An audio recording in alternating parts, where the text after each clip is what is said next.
गतकाली भारतीय महाकाश गवेषणा संस्था बा इसरो सृष्टि करिछि इतिहास।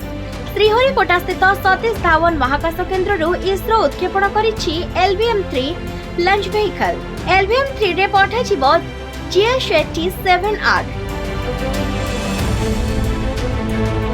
एही उपग्रहर सांकेतिक नाम रहिछि CMS-03 communication satellite. Mark 3 launch vehicle रो पंचम ऑपरेशनल फ्लाइट रे भारतर सबुठारु भारी कम्युनिकेशन सैटेलाइट पठा जाइछि। एहार ओजन रहिछि 4400 किलोग्राम।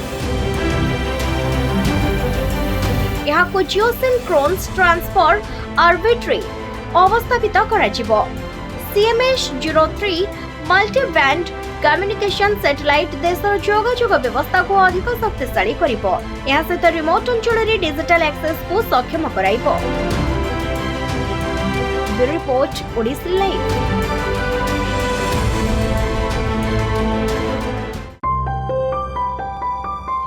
ओडिश्री लाइव सत्य और विश्वासर परिचय।